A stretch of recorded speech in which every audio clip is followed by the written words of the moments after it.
Hi friends, welcome back to my YouTube channel Teju creations. ఈరోజు నేను పన్నీర్ బుర్జీ చేస్తున్నాను అనమాట. దానికి కావాల్సినవి పన్నీర్ని ఇలా గ్రేట్ చేసుకొని పెట్టుకున్నాను అనమాట. మీరు కావాలంటే చేతితో కూడా మ్యాష్ చేసుకోవచ్చు. అలాగే ఒక టమాటా, ఒక ఉల్లిపాయ, తాలింపు దినుసులు. స్టవ్ ముట్టించి కడాయి పెట్టేసేసి 1 స్పూన్ ఆయిల్ వేసుకున్నాను. ఆయిల్ హీట్ ఎక్కింది. ఇప్పుడు ఇందులో తాలింపు దినుసులు వేసుకొని, తాలింపు వేగిపోయింది. ఉల్లిపాయలు వేసుకొని లైట్గా పింక్ కలర్ వచ్చేంత వరకు ఫ్రై చేసుకోవాలి.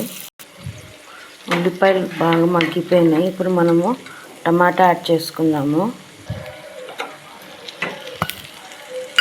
బాగా మిక్స్ చేసుకోవాలి. ఇప్పుడు దీంట్లో పసుపు, సాల్ట్ కొంచెం వేసుకొని బాగా మిక్స్ చేసుకోవాలి. అంతా కలిపేసేసుకున్నాను. టమాటా సాఫ్ట్ అయ్యేంత వరకు బాగా మగ్గించుకోవాలన్నమాట. చూసారంటే టమాటాస్ కూడా బాగా సాఫ్ట్ అయిపోయినాయి. ఇప్పుడు ఇందులో మనము జీలకర్ర పొడి, కొద్దిగా ధనియా పొడి అంతా మిక్స్ చేసుకున్నాక ఇప్పుడు ఇందులో కొంచెం కారం యాడ్ చేసేసుకుందాము. ఇప్పుడు ఇందులో కారం వేసుకున్నాక ఒక 1 మినిట్ ఫ్రై అయిన తర్వాత ఇందులో పన్నీర్ బుర్జీ యాడ్ చేసేసుకుందాము.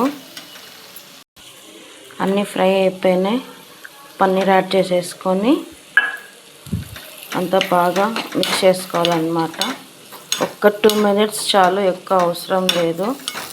ఇది చపాతీలోకి చాలా బాగుంటుంది. బటర్ నాన్లో కూడా చాలా బాగుంటుంది. తప్పకుండా మీరు కూడా ట్రై చేయండి. దీంట్లో ఫైనల్గా కొత్తిమీర వేసేసుకొని దించేసేసి బౌల్లోకి తీసేసుకుందాము. అంతే, పన్నీర్ బుర్జీ రెడీ అనమాట. ఈ వీడియో కనుక మీకు నచ్చట్లయితే లైక్ చేయండి, షేర్ చేయండి, సబ్స్క్రైబ్ చేసుకోండి. Please do like, share and subscribe to Teju creations. Thanks for watching. Bye.